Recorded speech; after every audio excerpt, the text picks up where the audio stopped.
എങ്ങനെയാണ് ഇതേപോലൊരു social media poster നമ്മുടെ school പ്രവേശനോത്സവത്തിന് വേണ്ടി തയ്യാറാക്കാമെന്ന് നോക്കാം. ഇതിനായി നമ്മൾ ഉപയോഗിക്കുന്ന ആപ്ലിക്കേഷൻ പിക്സൽ ലാബ് അഥവാ പിക്ചർ എഡിറ്റർ എന്ന് പറയുന്ന ആപ്ലിക്കേഷനാണ്. അത് പ്ലേ സ്റ്റോറിൽ നിന്ന് നിങ്ങൾക്ക് ഡൗൺലോഡ് ചെയ്യാവുന്നതാണ്. ഡൗൺലോഡ് ചെയ്യാൻ ആവശ്യമായ ലിങ്ക് നമ്മുടെ ഗ്രൂപ്പിൽ നൽകിയിട്ടുണ്ട്. ഈ പോസ്റ്റർ നിർമ്മിക്കുകയല്ല നമ്മളിപ്പോൾ ചെയ്യുന്നത്, എഡിറ്റ് ചെയ്യുന്ന പ്രോസസ്സാണ് ചെയ്യുന്നത്. അങ്ങനെ എഡിറ്റ് ചെയ്യുന്നത് കൊണ്ടുള്ള സൗകര്യം നമുക്കിതിലുള്ള മുഴുവൻ ചിത്രങ്ങളും മുഴുവൻ പ്രവർത്തനങ്ങളും ഈ രീതിയിൽ ഇങ്ങനെ മനോഹരമായിട്ട് ചെയ്യണമെങ്കിൽ ഒരു പോസ്റ്റർ നിർമ്മിക്കുന്നതിനെക്കുറിച്ച് നിങ്ങളൊരു 1-2 മാസമെങ്കിലും പഠിച്ചിരിക്കണം. അങ്ങനെ പഠിച്ച ഒരാൾക്ക് മാത്രമാണ് ഇത്തരത്തിലുള്ള ഒരു പോസ്റ്റർ ഇത്ര ഭംഗിയിൽ ചെയ്യാൻ കഴിയുക. അങ്ങനെ ചെയ്തു വച്ചിരിക്കുന്ന ഒരു പോസ്റ്റർ കുറഞ്ഞ സമയം കൊണ്ട് എഡിറ്റ് ചെയ്യാനുള്ള പഠനമാണ് നിങ്ങളിപ്പോൾ നടത്തുന്നത്. അപ്പോൾ എങ്ങനെയാണ് ഈ ചെയ്തു വെച്ച പോസ്റ്റർ നിങ്ങളുടെ ഫോണിലേക്ക് എത്തിക്കുക എന്നാണ് നമ്മൾ മനസ്സിലാക്കുന്നത്. അപ്പോൾ ആദ്യം നമുക്ക് ഒരു പോസ്റ്റർ 01 ഫയൽ എന്ന് പറഞ്ഞൊരു ലിങ്ക് നമ്മുടെ ഫോണിലേക്ക് നമ്മുടെ ഗ്രൂപ്പ് വഴി ലഭിച്ചിട്ടുണ്ട്. ആ ലിങ്ക് ഒരു ഗൂഗിൾ ഡ്രൈവ് ലിങ്കാണ്. അത് ക്ലിക്ക് ചെയ്ത് ഓപ്പൺ ചെയ്യുക. അപ്പോൾ അതിങ്ങനെ ഓപ്പൺ ചെയ്ത് വരുന്നത് കാണാം. പോസ്റ്റർ 01 PLP ഫയൽ എന്ന് പറയുന്ന ഒരു ഫയൽ അവിടെ നിങ്ങൾക്ക് കാണാം. ഇവിടെ ഒരു 3 ഡോട്ട് കാണാം മുകളിലായിട്ട്. 3 ഡോട്ട് പ്രസ് ചെയ്യുക. 3 ഡോട്ട് പ്രസ് ചെയ്യുന്ന സമയത്ത് ഇവിടെ ഡൗൺലോഡ് എന്ന് പറയുന്നൊരു ഓപ്ഷൻ ഉണ്ട്. ആ ഡൗൺലോഡ് എന്ന് പറയുന്ന ഓപ്ഷൻ പ്രസ് ചെയ്യുക. 9 MB വലിപ്പമുള്ള ഒരു ഫയലാണത്. അത് നിങ്ങളുടെ ഫോണിനകത്തേക്ക് ഡൗൺലോഡ് എന്ന് പറഞ്ഞ ഫോൾഡറിനകത്തേക്ക് കയറിയിട്ടുണ്ടാകും. ഇനി നമുക്ക് ആവശ്യമായിട്ടുള്ള ആപ്ലിക്കേഷൻ്റെ പേരാണ് പിക്സൽ ലാബ്. ഇതാണ് ആപ്ലിക്കേഷൻ. ഈ ആപ്ലിക്കേഷൻ നമുക്ക് പ്ലേ സ്റ്റോറിൽ നിന്ന് ഇൻസ്റ്റാൾ ചെയ്യാവുന്നതാണ്. ഈ ആപ്ലിക്കേഷൻ ഇൻസ്റ്റാൾ ചെയ്യാൻ ആവശ്യമായിട്ടുള്ള ലിങ്ക് നമ്മുടെ ഗ്രൂപ്പിൽ അയച്ചിട്ടുണ്ട്. പിക്സൽ ലാബ് എന്ന് പറയുന്ന ഈ ആപ്ലിക്കേഷൻ നമ്മൾ തുറന്നു കഴിഞ്ഞാൽ ഇതിൽ ധാരാളം ടൂളുകളും ധാരാളം ഇൻ്റർഫേസുകളും നമ്മൾ പഠിക്കേണ്ടതുണ്ട്. അത് ഓരോന്നും വഴിയെ നമുക്ക് മനസ്സിലാക്കാം. ആദ്യം നമുക്ക് നമ്മൾ നിർമ്മിച്ച പോസ്റ്റർ ഇതിലേക്ക് കൊണ്ടുവരണം. അതിനുവേണ്ടി നമുക്ക് എന്ത് ചെയ്യാം? ഏറ്റവും മുകളിൽ ഇവിടെ 3 ഡോട്ടുകൾ കാണാം. ഈ 3 ഡോട്ടിനകത്ത് ക്ലിക്ക് ചെയ്ത് കഴിഞ്ഞാൽ ഇവിടെ 3 ഡോട്ടിൽ ക്ലിക്ക് ചെയ്യുക. ഇവിടെ ഓപ്പൺ PLP ഫയൽ എന്ന് പറയുന്ന ഈ ഭാഗം ക്ലിക്ക് ചെയ്യുക. അപ്പോൾ ആ സമയത്ത് നിങ്ങൾക്ക് നിങ്ങളുടെ ഫോണിൽ നിങ്ങൾ നേരത്തെ ചെയ്തു വെച്ച പോസ്റ്ററുകളുടെ PLP ഫയലുകൾ കാണാം. ആദ്യമായിട്ട് നിങ്ങൾ പിക്സൽ ലാബ് ഉപയോഗിക്കുകയാണെങ്കിൽ ഈ ഭാഗത്ത് ഒന്നും തന്നെ കാണണമെന്നില്ല. മുകളിലായിട്ട് .plp എന്നത് ഒരു ചതുരക്കട്ടയിൽ എഴുതിയതായി കാണാം. ഈ ഭാഗത്തേക്ക് ക്ലിക്ക് ചെയ്യുന്നു. അങ്ങനെ ക്ലിക്ക് ചെയ്യുന്ന സമയത്ത് നിങ്ങളുടെ ഫോണിലുള്ള ഫോൾഡറുകളാണ് കാണിക്കുന്നത്. ഇതിപ്പോൾ തുറന്നു വന്നിരിക്കുന്നത് സ്റ്റോറേജിനകത്ത് ഡൗൺലോഡ് എന്ന് പറയുന്ന ഒരു ഫോൾഡറിനകത്തേക്കാണ് തുറന്നു വന്നിരിക്കുന്നത്. അപ്പം നിങ്ങൾ ഈ ഡൗൺലോഡ് എന്ന് പറയുന്ന ഫോൾഡർ കണ്ടുപിടിക്കണം. ഇപ്പോൾ എൻ്റെ ഫോണിൽ ഇങ്ങനെയാണ് തുറന്നു വന്നതെങ്കിൽ ഇവിടെ ഈ രീതിയിൽ ഫോൾഡറുകൾ ഉണ്ടാകും. അപ്പോൾ ഇവിടെയുള്ള മുഴുവൻ ഫോൾഡറുകളും തപ്പി അതിൻ്റെ അകത്ത് ഡൗൺലോഡ് എന്ന് പറയുന്ന ഫോൾഡർ തപ്പി തുറന്ന് വെക്കുക. അപ്പോൾ ഡൗൺലോഡ് എന്ന് പറയുന്ന ഫോൾഡർ തുറന്ന സമയത്ത് ഇവിടെ പോസ്റ്റർ 01 PLP എന്ന് പറയുന്ന നമ്മുടെ ഫയൽ കാണാൻ കഴിഞ്ഞു. അത് ക്ലിക്ക് ചെയ്യുന്നു. അത് ക്ലിക്ക് ചെയ്യുന്ന സമയത്ത് ഓപ്പൺ ആൻഡ് ആഡ് എന്നും ഓപ്പൺ ഓൺലി എന്നും കാണിക്കുന്നു. ഞാനിവിടെ ഓപ്പൺ ഓൺലി എന്ന ബട്ടൺ മാത്രം പ്രസ് ചെയ്യുന്നു. അതാണ് ഏറ്റവും നല്ലത്. ഓപ്പൺ ഓൺലി എന്ന് പ്രസ് ചെയ്യുന്നു. മുകളിൽ ഇപ്പോൾ ആ ഫോൾഡർ തുറന്നതായിട്ട് കാണാം.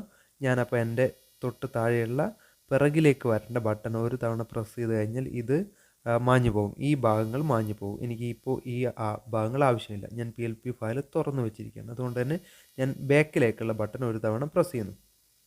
അപ്പോൾ നമ്മുടെ ഫയലിനകത്ത് നമ്മുടെ പോസ്റ്റർ വന്നിരിക്കുകയാണ് സുഹൃത്തുക്കളെ. അപ്പോൾ ഈ പോസ്റ്ററിൻ്റെ ഭാഗങ്ങൾ നമുക്ക് ഓരോന്നും എഡിറ്റ് ചെയ്യാൻ വേണ്ടി കഴിയും. നമുക്ക് ചിത്രങ്ങൾ എഡിറ്റ് ചെയ്യാം, ചിത്രങ്ങൾ മാറ്റി വെക്കാം, നീക്കി വെക്കാം, ഒക്കെ ചെയ്യാം. അപ്പോൾ ആദ്യം നമ്മൾ എഡിറ്റ് ചെയ്യാൻ പോകുന്നത് സ്കൂളിൻ്റെ പേരാണ്. എല്ലാവർക്കും സ്കൂളിൻ്റെ പേര് വ്യത്യാസമായിരിക്കും. അപ്പോൾ നമുക്ക് ഇവിടെ ചുവപ്പിൽ എഴുതിയിരിക്കുന്ന ഈ ഭാഗത്തേക്ക് വിരൽ തൊട്ട് കഴിഞ്ഞാൽ അവിടെ ഒരു ചതുരക്കട്ട പോലെ വരുന്നത് കാണാം. ഒരു സെലക്ഷൻ ഭാഗം വരുന്നത് കാണാം. അത് ഡബിൾ ക്ലിക്ക് ചെയ്യുക. അപ്പോൾ ഡബിൾ ക്ലിക്ക് ചെയ്യുന്ന സമയത്ത് നിങ്ങൾക്ക് ആ പേര് ഇവിടെ മാറി വന്നതായിട്ട് കാണാം. ഞാനിവിടെ ABCD സ്കൂൾ എന്നാണ് കൊടുത്തത്. അവിടെ നമ്മൾ സ്കൂളിൻ്റെ പേര് മാറ്റി LMK എന്ന് നമ്മൾ സ്കൂളിൻ്റെ പേര് മാറ്റി. അത് മലയാളത്തിലോ ഇംഗ്ലീഷിലോ നിങ്ങളുടെ ടൈപ്പിംഗ് ഏതാണ് ലഭ്യമായിരിക്കുന്നത് ആ രീതിയിൽ നമുക്കത് മാറ്റാവുന്നതാണ്. ഞാൻ LMK എന്നാണ് സ്കൂളിൻ്റെ പേര് ഇപ്പോൾ മാറ്റിയിരിക്കുന്നത്. എന്നിട്ട് ഓക്കെ പ്രസ് ചെയ്യുന്നു. ഓക്കെ പ്രസ് ചെയ്തിട്ട് ഇത് ഈ ഈ ഭാഗത്ത് 2 ഡോട്ടുകൾ കാണാം. നിങ്ങൾക്ക് ആ ചിത്രത്തിനകത്ത് ശ്രദ്ധിച്ചാൽ മനസ്സിലാകും. ഒരു ക്ലിക്ക് ചെയ്യുന്ന സമയത്ത് നീലയായിട്ടുള്ള ഒരു ഡോട്ടും അതിൻ്റെ കോർണറിൽ ഒരു ഡോട്ടും. ഈ കോർണറിലുള്ള ഡോട്ട് ക്ലിക്ക് ചെയ്തിട്ട് അത് വലിക്കുകയാണെങ്കിൽ ആ ചിത്രത്തിൽ എഴുതിയിരിക്കുന്ന ടെക്സ്റ്റ് വലുതാകും. ഈ ഡോട്ട് ക്ലിക്ക് ചെയ്തിട്ട് പ്രസ് ചെയ്യുകയാണെങ്കിൽ അത് താഴേക്കും മുകളിലേക്കും വലുതാകും. താഴത്തെ നിരയിലേക്ക് പോകും, അല്ലെങ്കിൽ നേരെ വരും. അപ്പോൾ ഈ രീതിയിൽ അത് അഡ്ജസ്റ്റ് ചെയ്യാം. ഞാൻ ആവശ്യമായ വലിപ്പത്തിൽ അത് ക്രിയേറ്റ് ചെയ്തു. എന്നിട്ട് വിരൽ കൊണ്ട് തൊട്ട് അത് അവിടെ കൊണ്ടുവച്ചു. താഴെയുള്ള യു പി സ്കൂൾ എന്ന ഭാഗം നിങ്ങൾക്ക് യു പി അല്ല LP ആണോ ഹൈസ്കൂളാണോ ഹയർ സെക്കൻഡറി ആണോ എന്നതിനനുസരിച്ച് നിങ്ങൾക്ക് മാറ്റാവുന്നതാണ്. അതും ഇതേപോലെ തന്നെ 2 തവണ ഡബിൾ ക്ലിക്ക് ചെയ്യുന്നു. എന്നിട്ട് UP എന്ന് പറയുന്ന ഭാഗം കട്ട് ചെയ്തിട്ട് നമുക്ക് LP എന്ന് എഴുതി. ഞാനിവിടെ LP സ്കൂൾ എന്ന് അവിടെ എഴുതിയിരിക്കുന്നു. അത് അതേപോലെ അവിടെ മാറി വന്നിരിക്കുന്നു. ഇതേപോലെ ജൂൺ 3 തിങ്കളാഴ്ച എന്നത് നിങ്ങൾക്ക് മാറ്റേണ്ടതുണ്ടെങ്കിൽ 10 AM എന്ന് മാറ്റേണ്ടതുണ്ടെങ്കിൽ അവിടെ ഡബിൾ ക്ലിക്ക് ചെയ്യുക, ഇതേപോലെ മാറ്റുക. അതേപോലെ നമുക്ക് ഇതിനകത്തുള്ള എല്ലാ കാര്യങ്ങളും മാറ്റിയെടുക്കാം.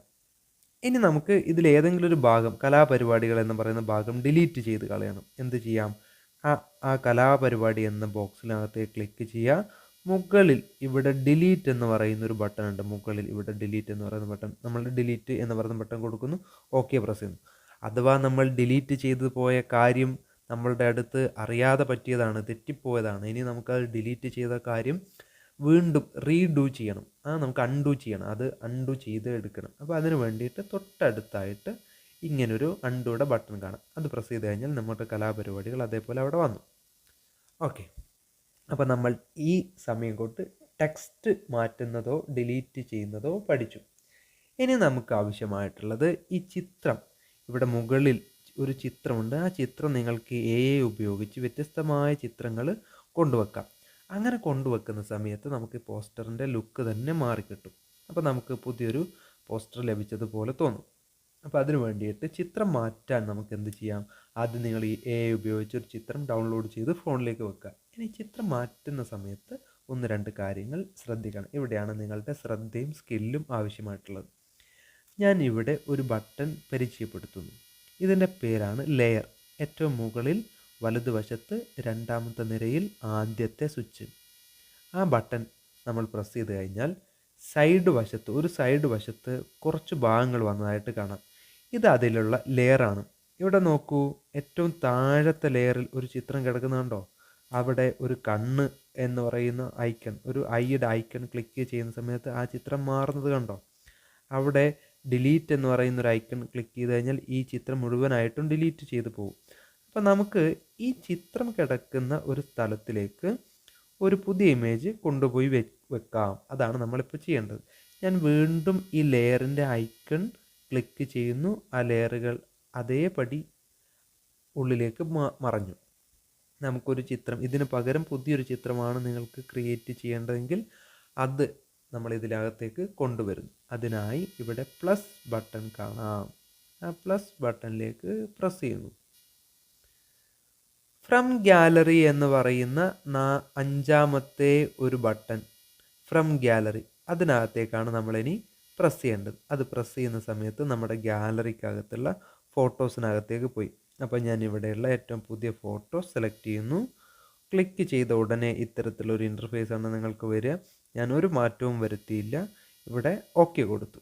അപ്പോൾ ഓക്കെ കൊടുത്ത സമയത്ത് നിങ്ങൾ കണ്ടോ, ഈ ചിത്രം ഇതിൻ്റെ ഏറ്റവും മുകളിൽ വന്ന് പിറകിലുള്ള സാധനങ്ങൾ കാണുന്നില്ല.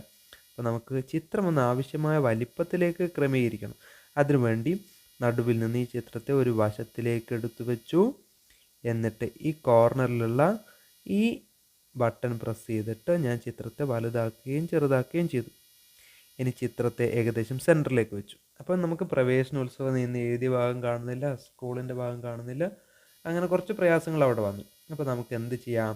ഈ ലെയറിനെ, ഈ ചിത്രമുള്ള ലെയറിനെ മുകളിൽ നിന്ന് അല്പം താഴേക്ക് കൊണ്ടുവെക്കാം. അപ്പം നമ്മൾ എന്താണ് ചെയ്യേണ്ടത്? ഇവിടെയുള്ള ലെയർ ബട്ടൺ പ്രസ് ചെയ്യുന്നു.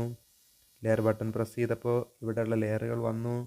ഇനി ഇവിടെ കുറേ ഡോട്ടുകൾ ഇട്ട് കാണാം. ഒരു വശത്ത് ഏറ്റവും മൂലയിൽ കുറേ ഡോട്ടുകൾ ഇട്ടത് കാണാം.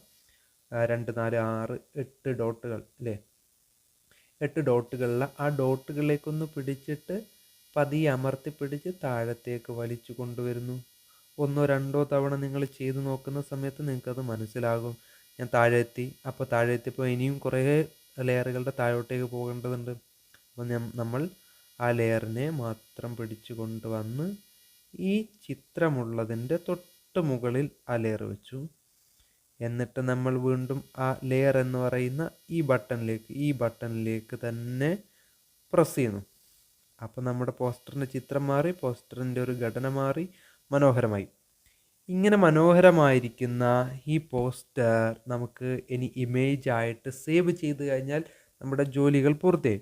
അപ്പോൾ സേവ് എന്നതിന് വേണ്ടി ഏറ്റവും മുകളിൽ ഒന്നാമത്തെ വരിയിൽ രണ്ടാമത്തെ സ്വിച്ച് അല്ലേ, ആ രണ്ടാമത്തെ ബട്ടൺ പ്രസ് ചെയ്യുന്നു. സേവ് ഇമേജ് എന്നുള്ളതിൽ സേവ് ഇമേജ് എന്ന ബട്ടണിൽ സേവ് ആസ് ഇമേജ് എന്ന് പറയുന്ന ഈ മൂന്നാമത് കിടക്കുന്ന ഈ ബട്ടണിലേക്ക് പ്രസ് ചെയ്യുന്നു. സേവ് ആസ് ഇമേജ് എന്ന് പറയുന്ന ബട്ടണിലേക്ക് പ്രസ് ചെയ്യുന്നു. അത് പ്രസ് ചെയ്യുന്ന സമയത്ത് നിങ്ങളോട് ചോദിക്കുന്നത് ഇത് ഇമേജ് ആണോ PNG ആണോ എന്നൊക്കെ ചോദിക്കും. ഒരു മാറ്റവും വരുത്തേണ്ട കുട്ടികളെ. എല്ലാവരും സേവ് ടു ഗാലറി എന്ന് പറയുന്ന ബട്ടണിലേക്ക് പ്രസ് ചെയ്യുന്നു.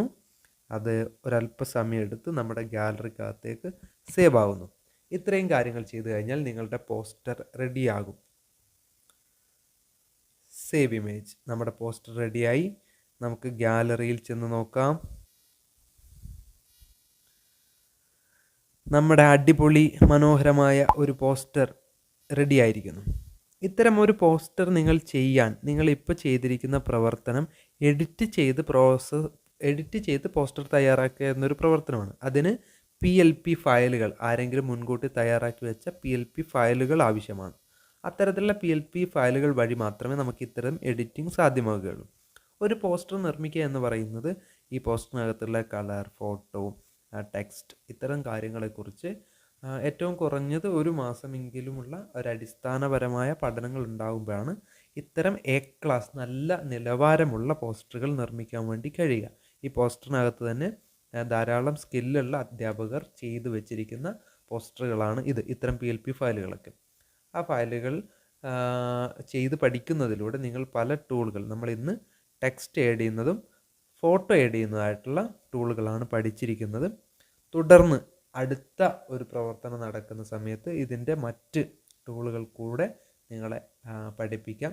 ഇത്തരം പഠനത്തെ നമ്മുടെ പ്രായോഗികമായി ചെയ്തു പഠിക്കുക എന്നുള്ളത് ശരിക്കും പോസ്റ്റർ തന്നെ ആവശ്യമുള്ള ശരിക്കും പോസ്റ്റർ, ഡമ്മി പോസ്റ്ററുകളല്ല, ആവശ്യമുള്ള ശരിക്കും പോസ്റ്ററുകൾ തന്നെ ചെയ്ത് പഠിക്കുന്ന ആയതുകൊണ്ടാണ് നമ്മൾ ഇങ്ങനെ പഠിപ്പിച്ചത്.